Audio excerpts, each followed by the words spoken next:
السلام علیکم ورحمۃ اللہ وبرکاتہ۔ میرے بھائیو دوستوں محترم، ہمارا اصلاحی موٹیویشنل سپیکر چینل میں خوش آمدید ہے۔ میرے بھائیو دوستوں محترم،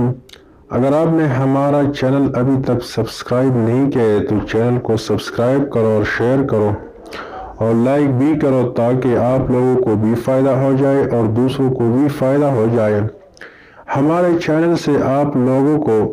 بہت سارے حوصلہ افزائی بیانات اور اسی طرح بہت ساری وظائف ملیں گے جو آپ کی زندگی میں بہت فائدہ دے گا اور بہت کام کے لیے آئے گے۔ تو چلیے دوستو، آج جو میں آپ کو وظیفہ بتانے جا رہا ہوں وہ وظیفہ ہے حافظہ کو بڑھانے کے لیے کہ ہمارے حافظے اتنے کمزور ہو گئے ہیں، اتنے کمزور کہ سبق یاد کرنے کو من بھی نہیں کرتے اور باتوں کو بھی ہم جلدی بھولتے ہیں، اور اسی طرح نسیان بیماری بھی ہے۔ نسیان وہ بیماری ہے جو انسان باتوں کو جلدی بھول جاتا ہے۔ تو آئے دوستو، وظیفے کا طریقہ کار یہی ہے کہ ہر روز 7 بادام شام کے وقت بھگو دے زمزم یا سادہ پانی میں۔ صبح نہار منہ اٹھ کر ہر ایک بادام پر بسم اللہ الرحمن الرحیم ایک دفعہ، محمد صلی اللہ علیہ وسلم یہ بھی ایک دفعہ، اور سورۃ علم نشرح پوری سورت ایک دفعہ، یہ ان بادام کے ایک دانے پر دم کر اور پھر کھا لے یا دودھ میں پیس لے۔ 40 دن تک یہ عمل آپ کو کرنا ہے۔ دوبارہ میں آپ کو دہراتا ہوں، ہر روز 7 بادام شام کے وقت بھگو دے زمزم یا سادہ پانی میں۔ صبح نہار منہ اٹھ کر ہر ایک بادام پر بسم اللہ الرحمن الرحیم ایک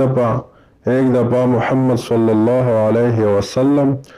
اور اسی طرح ایک دفعہ سورۃ علم نشرح یہ پوری سورت ایک دفعہ آپ کو پڑھنا ہے۔ پھر اسی بادام کی ایک دانے پر اس کو دم کرو اور کھا لو یا دودھ میں پھینس لے۔ 40 دن تک یہ عمل آپ کو کرنا ہے، اور اسی طرح ہر نماز کے بعد 19 دفعہ بسم اللہ الرحمن الرحیم اور محمد صلی اللہ علیہ وسلم یہ 19 دفعہ، یا علیم یا فتاح یا علیم یا فتاح یہ بھی 19 دفعہ پڑھ کر اسی پر اپنے آپ کو دم کرتے رہو یا دوسرے کو یہ عمل بتاؤ، تو اسی سے انشاءاللہ آپ کو اتنا بڑا فائدہ ہوگا کہ جس بچوں کے حفظ یاد کرنے میں دشواری تھی، تکلیف تھی، انہوں نے یہ عمل کیا ہے، قرآن مجید کو بھی حفظ کیا ہے، اور اللہ نے ان کو اتنا حافظہ دیا ہے کہ انہوں نے قرآن مجید یاد کرنے کے ساتھ رکھا بھی ہے، اور نیز ہر نماز کے بعد یہ حفیظ پڑھنا بھی نہایت مجرب ہے۔ تو دوستو انشاءاللہ اسی طرح میں آپ لوگوں کے ساتھ اور وظیفے بھی بتاؤں گا تاکہ آپ لوگوں کو بہت فائدہ ہو جائے،